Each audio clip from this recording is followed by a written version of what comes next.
Hello, hello, hello, and assalamu alaikum. Welcome to The Conversation Piece with your host, Akila.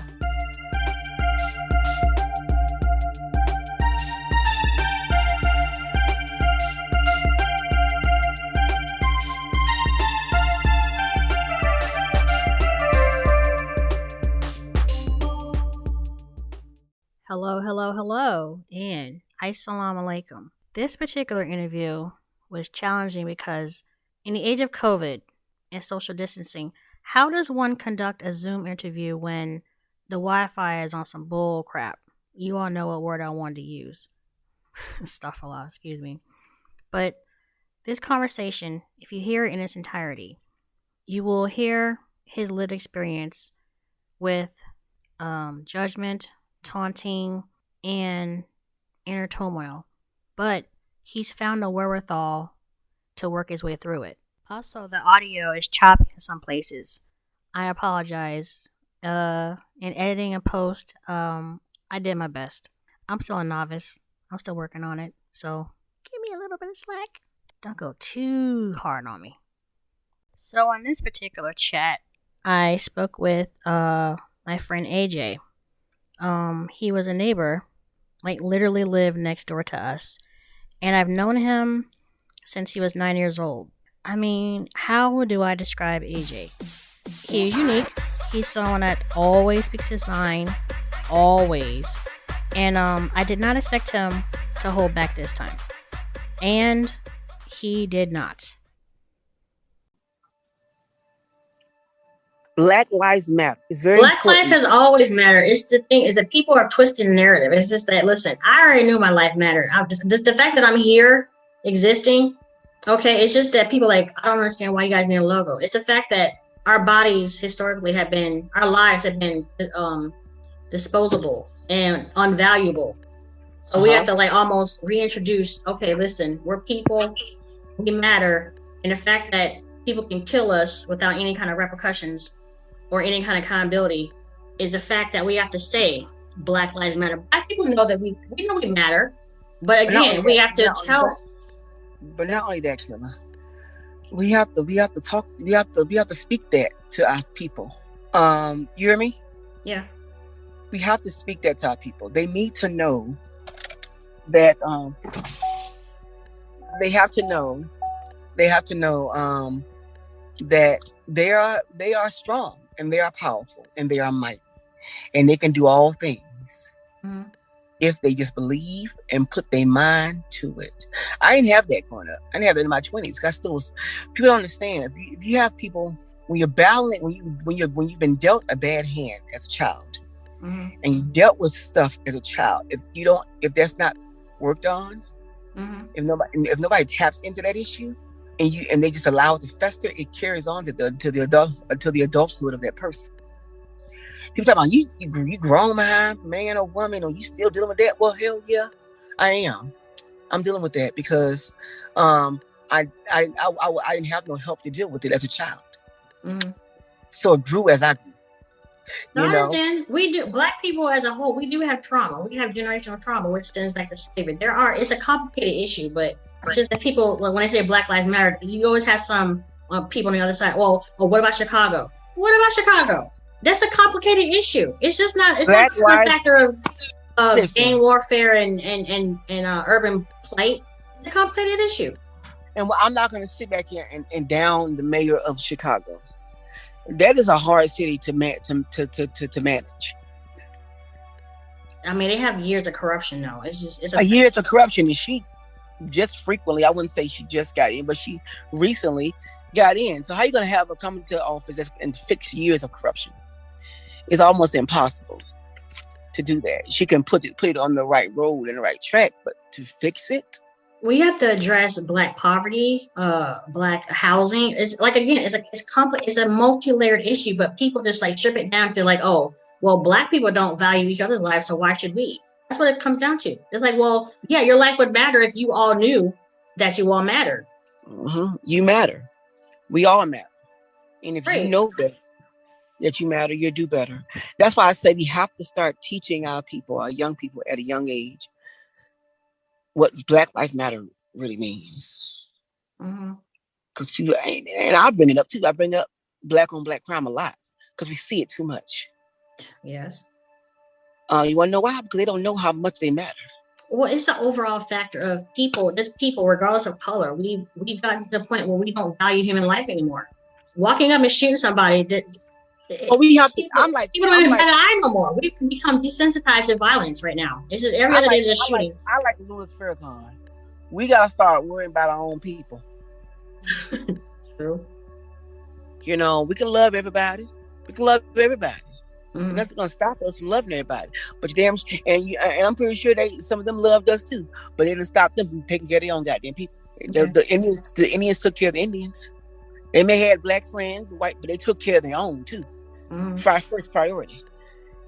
When you go to a Mexican household, who do you see all up in there? Full of Mexicans. They help one get out, then we go to the next person and help get out. Right. We help build businesses. That's what we do. But we don't see that in the black community, which has to be focused on.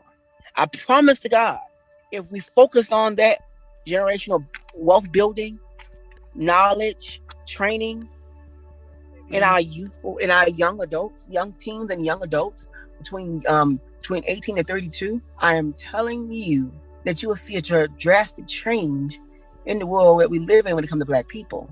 Well, not only that, our buying power alone is equal to if they said black people's buying power would equal, we would be in the top 10 as far as GDP of a country. That's how much money black people spend. But it's like we spend it on the wrong things. We would rather make other people rich. Like I was just having this conversation with Khadijah last night about Gucci, about how Gucci would never get my money. Never.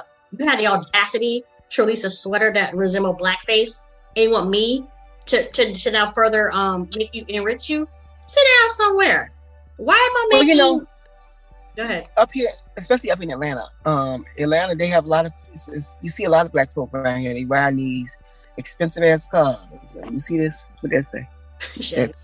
That's a Chevy. You know, I don't know what the hell I drive. It's a Chevy. And let me tell you something. It's gonna get you to the same place it's gonna get them. Point A and point B. What's important? Money's not even important. Building generational wealth is, but the love of money is not important. You spend money on the wrong things. If you want to spend money on some businesses, right? Invest in businesses. Invest in real estate. Build money for your future, for your kids, your grandkids, your nieces and nephews. You may not have kids that can take your legacy and they keep building upon that. We need to start to. That's why all the people here. See black folk right here in these ghetto ass places, honey. Let me tell you something. I could not live in a broke down apartment and buy a Jaguar. It's also about image. People, we have a thing with image.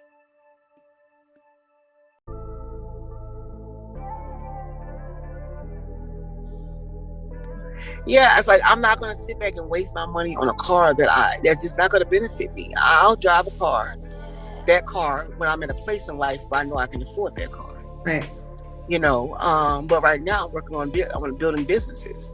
I'm gonna drive my ass in my little small Fiat or my darn Kia Rio to this business meeting, getting out in a wonderful suit while they getting out in Bentleys.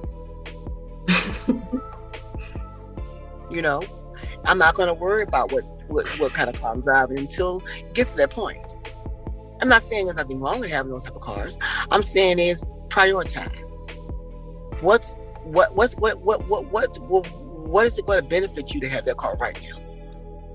People drive stuff for other people. I don't think they drive for themselves. Some people care about what other people think about them, the image that they have. It is. It's today's society we live in. Not only driving, living. I mean, I see folk living in places they have no business living in just because the area and just because just to be seen. I'm staying in this wonderful house paying $3,000 a month rent in Atlanta, Georgia. Oh no. You got 3 people staying in that house and y'all still can't afford it because it's that damn high. How much is rent there? Well, I got friends that stay in Midtown. I got a friend right now staying in Buckhead, pay $4,000 goddamn month. Rent? For rent. He got another person, he got 2 other people. Got split $4,000 a month worth of rent, and that doesn't even include utilities and lights and all that stuff and gas. Oh wow! So you sitting around here trying to prove what to people? Honey, I'm staying my ass at Stone Mountain. Well, I ain't paying that goddamn much. Y'all don't pay my bills. I'm sorry, mama. Y'all don't pay my bills. Uh-huh. Y'all don't pay my bills. Right. I'm not proving nothing to you. I'm looking at building businesses. Mm-hmm. I don't want to be working in my 50s and 60s. I want to be working singing, but I don't want to have to do what I have to do. Right.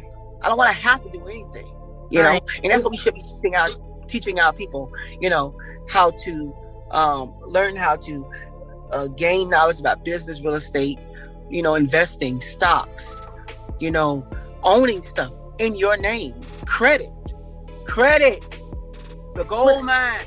The credit game's rigged, though. I mean, let's be honest. It is.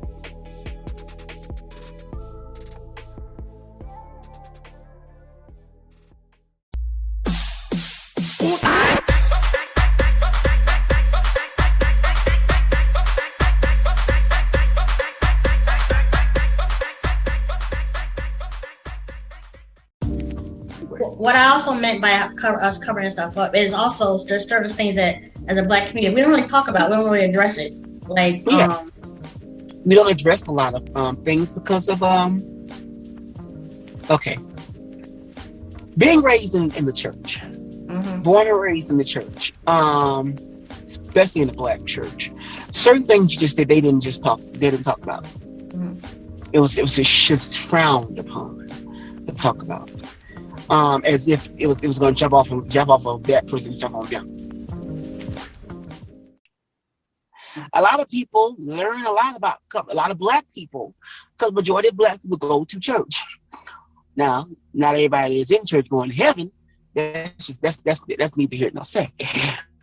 But you know, but majority of Black people that was born in this United States, especially in the South, was raised in the Black church. I don't care what denomination it is. I don't care what type of church denomination that you was raised in. It was Black. It was known that certain subjects you didn't speak about. Human sexuality was one of them. Human sexuality was because people was afraid, you know, because it took people out of the normal. Well, they didn't know they didn't want to. It's almost like opening up a Pandora's box. And they didn't want to open up that Pandora's box because they didn't want to be, and it's all about control also. Control played a major factor in it. It's almost like marijuana. You only have a couple states in the United States that made it legal recreationally. There's more now, though. It's more, well, a few more, but still, it's all about control. And I believe when it comes to marijuana, if they can't control it, why would they want to make it free or make it legal? Right.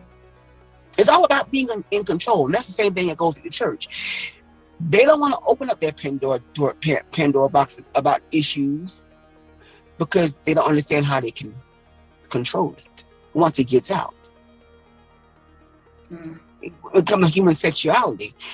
Everybody want to talk about homosexuality when it's more of a human sexuality issue than a sexuality issue when it comes to gender or sexuality. If you're gay or a lesbian or pansexual, we ain't getting into that. There's a lot of stuff we can talk about.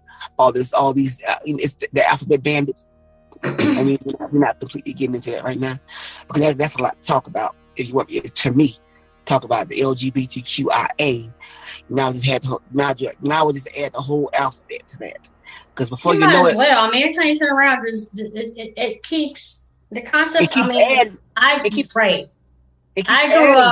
grew up with a concept of gender, right? I grew up with male and female. Now they're saying there's like upwards of it's over 10. I'm like, I don't understand it. I have friends and family within the LGBT community, so I have a certain empathy there, but it's just like it's getting so convoluted that the situation get murky. It's getting difficult to try to navigate through this and try to make sense of it. Because I have gay friends who don't even understand that. They're like, okay, whatever. I mean, how you self-identify is how you self-identify. That's up between you and God, but it's like, okay, it's tricky.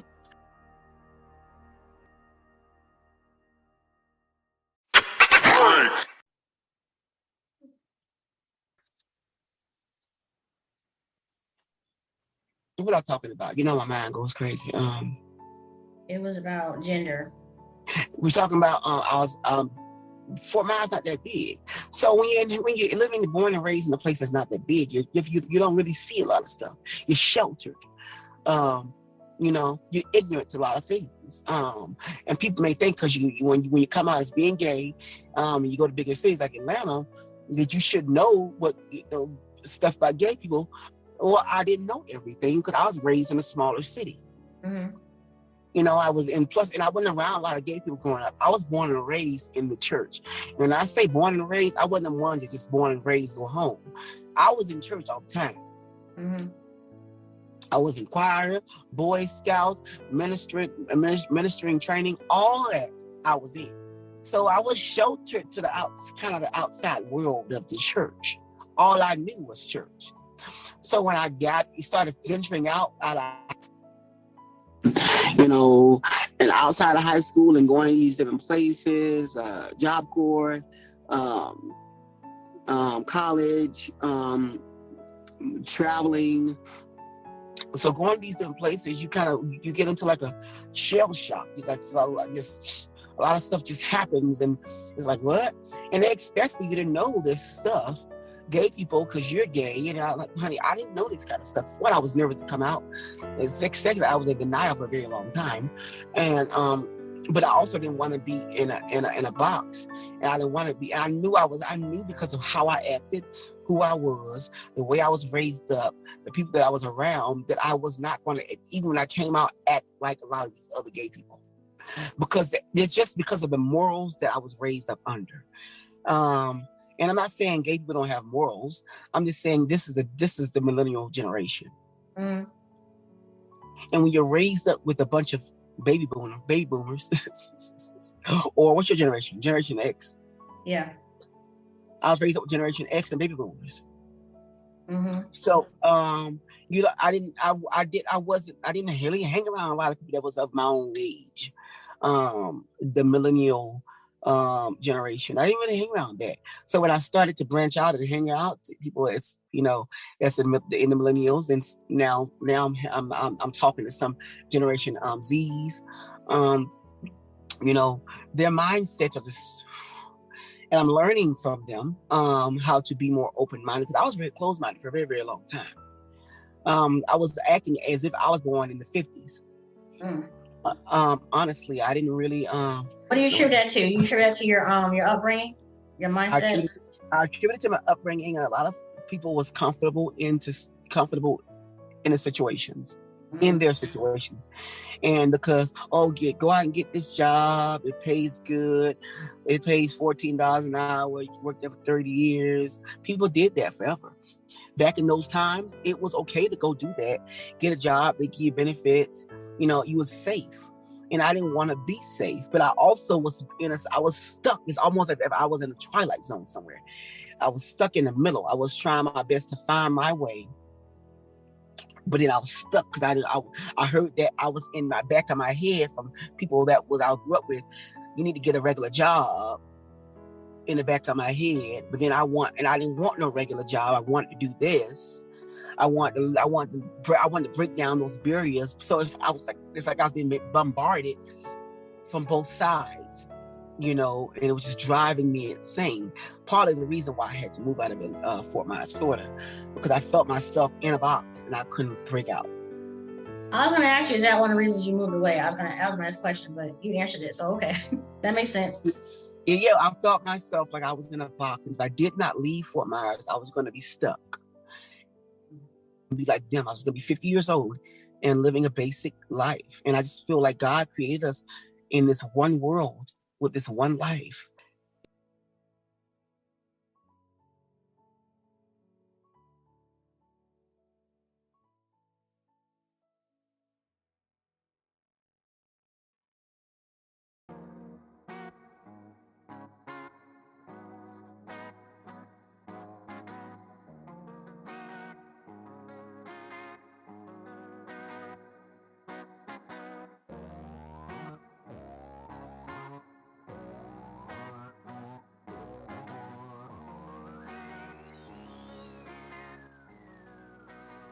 Hear your story.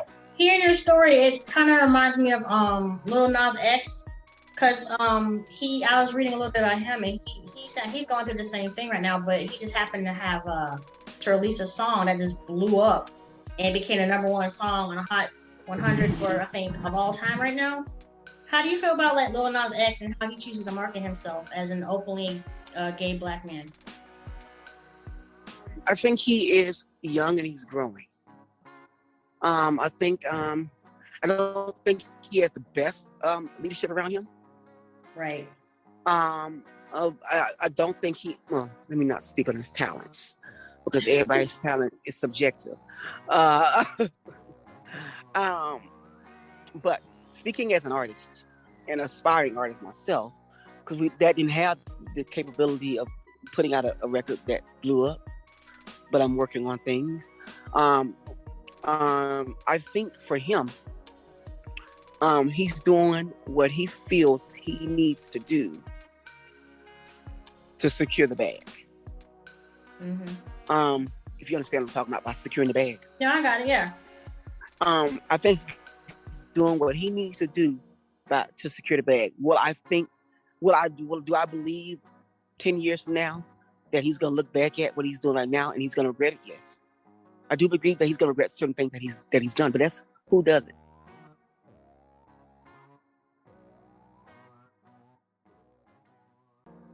It's definitely out there, and that's why it leads me back to Lil Nas X, because I understand you want to make a statement when it comes to you and your sexuality and what the church cannot have on you, but you got a platform. God knows how long you're gonna have it for, because people come in and go in this industry. Right. Use that platform that's going to benefit the sector that got you there. Gay people. Don't monopolize off of gay people, because I don't think his biggest fan base are gay people. No, they're young. They're young people. They're young adults. They're young kids. And that's another thing that bothers me. It bothers me when it comes to him, because just because I'm gay does not mean I accept you doing all that stuff, because I know who's patronizing you, who's patronizing you, and it's young teens. Right. And they should not be influenced by you just because you are who you are. Now, let's just get this off the tape. Okay. Women and men been doing this for years. Right. On the stage. Right. Kissing on the stage and all that shit. Ain't nothing new. It's nothing new. It's going to continue to happen. So when folks bring that up to me about, oh, I can't believe he kissed the man. Would I have done it? Hell no. It ain't my damn business. And I don't want my business all out in no goddamn street. That's just me personally. I don't need to prove my point to kiss another man on the stage just to prove that I'm gay as hell. And I am who I am. I love me. I don't need to prove that part. Everybody does it differently though. So I don't like when they sit back and they judge him just because he kissed a whole male on stage. Did I watch it? Watch bits and pieces of it. I try to tell folk all the time, I don't care who you are. Because I am gay don't mean you. I mean, I gotta like you. Your music may not be good to me. And his music is not good to me. I've only heard Old Town Road. I haven't even heard Montero. If it came on right now, I wouldn't recognize it.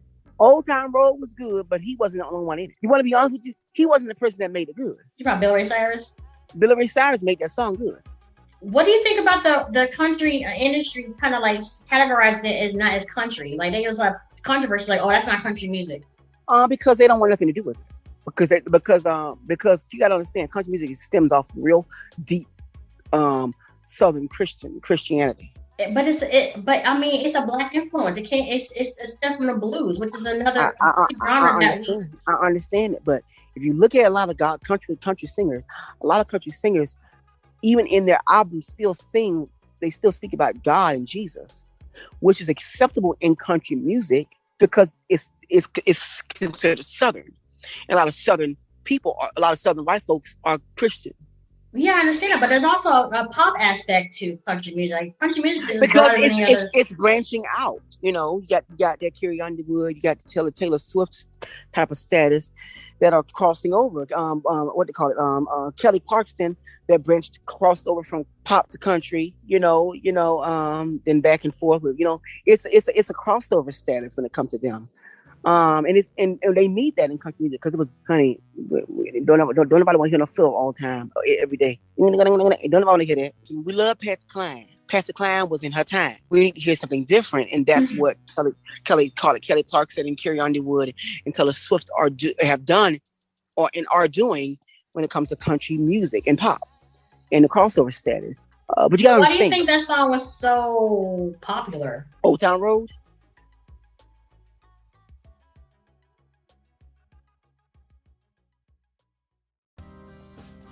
Because it spoke about. I mean, the lyrics are ridiculous. People, before he even came out as being gay, people were suspect of him being gay by that one song.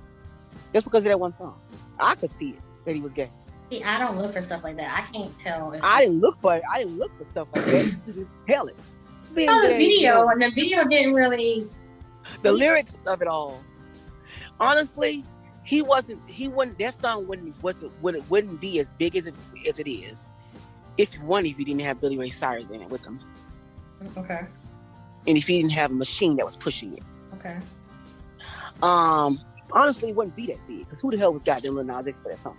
It wasn't as if he came out with songs before that and they was creeping up in the charts. That one song skyrocketed. Montero it's not as big as that song, but the only reason why it made it made it meteorized. He had to do something to monopolize off of that one song, because that's how you make it. That's how you make one hit wonders. Right. If you come out with one big ass song and you can't top that song with another song, so he had to do something that was going to catch the people's attention. The lap dance on a devil, though. Bro. That was about business, honey. It's money. Let's talk about artists who genuinely want to say something through their music, but they have, like you said, the machines behind them saying you have to do X, Y, and Z. Like, to me, that at that moment, and it's almost like he's selling a part of his soul. Like he made a deal with the devil, literally and figuratively. You know what I'm saying? He did. He did. Well, he did. You understand? This is the time we're living in. I understand. We're living in a time, and I still believe in the end times. Even as being gay, I do believe in the end times. Oh yeah, for sure. So I just believe that he did what he had to do. He felt like he had to do, and unfortunately, that's that maybe a lot of folks sell their heart to the devil in the industry. He ain't one of them. He's not by himself. I understand. So I'm not going to single him out and saying he's the only one that's doing it. To make it. He's trying to make a name for himself. He's trying to make a name for himself. So when he make that name, maybe he won't do all that stuff. Will I do that? Hell no. Just to make money.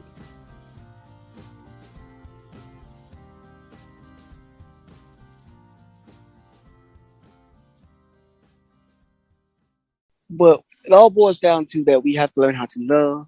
Mm-hmm. We have to learn how to. We have to learn. Just because something is popular does not mean it make it right. True.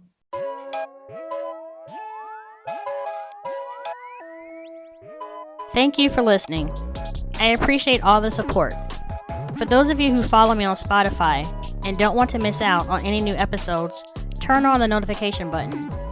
You can also find the Conversation Piece podcast on Google Podcasts, iHeartRadio, Pocket Cast, RadioPublic.com, Breaker.audio, and Anchor.fm/Akila Lynch, spelled AQUILA-LYNCH. Thank you for your support.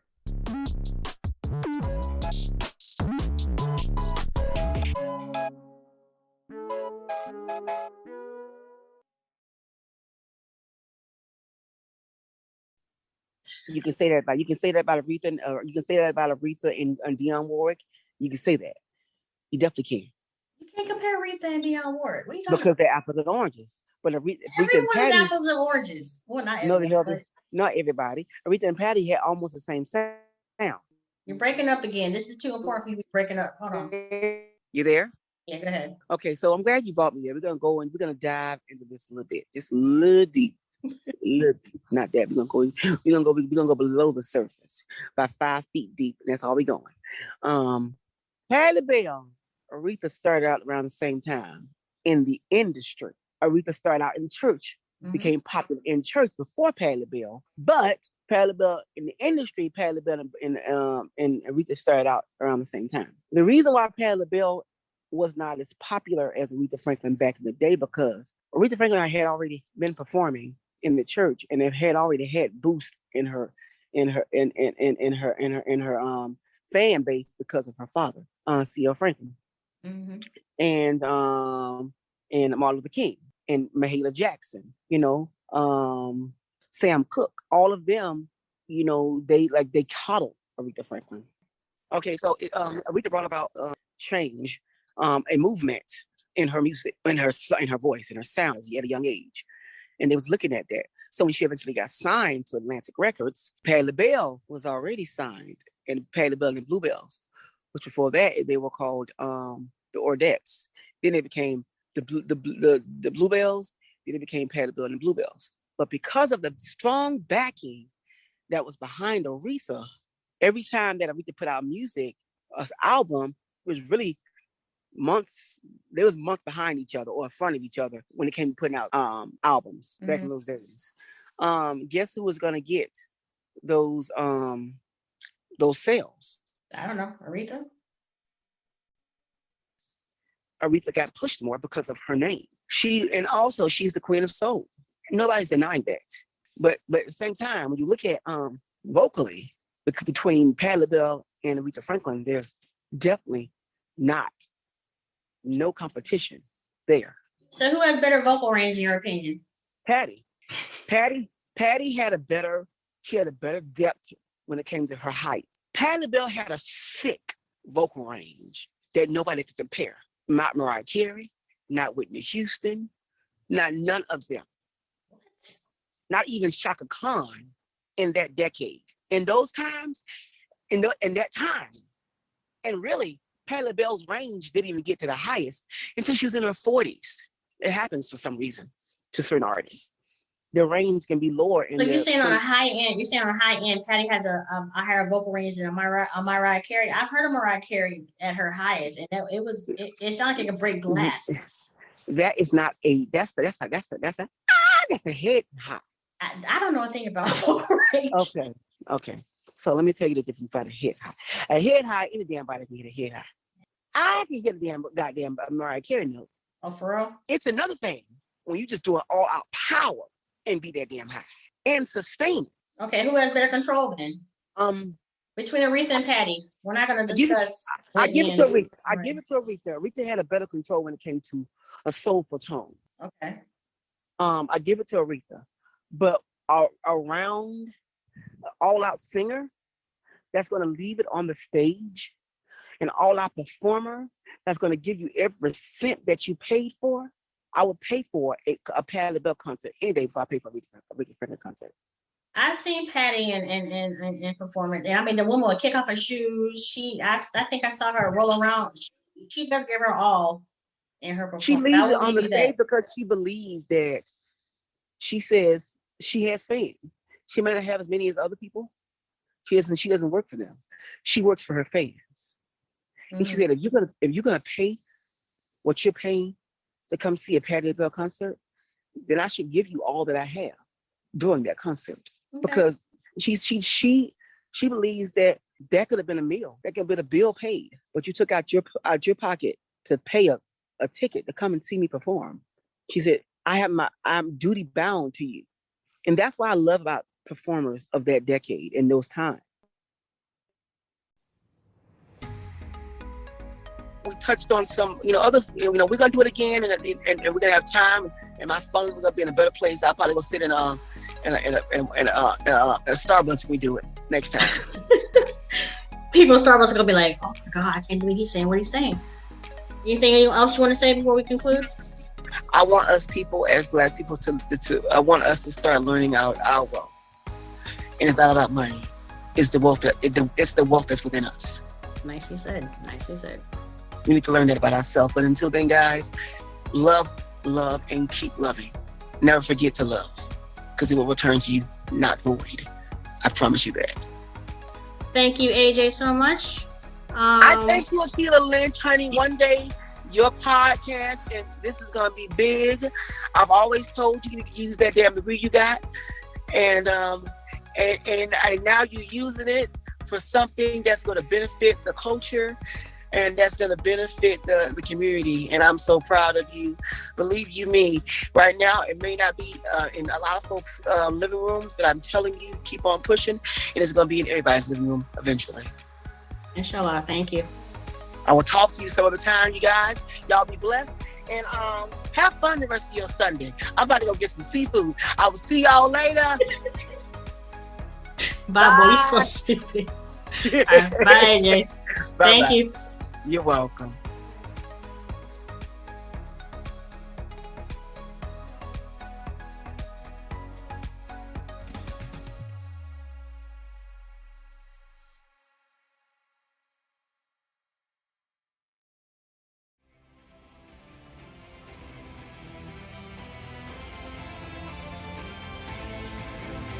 Thank you again for tuning in to another episode of the Conversation Piece podcast. I am your humble host, Akila, requesting that you join me again. So, until then, be safe. Love and value yourself so that you can love and value others. I bid you adieu with the greeting, Assalamu alaikum. Peace be with you.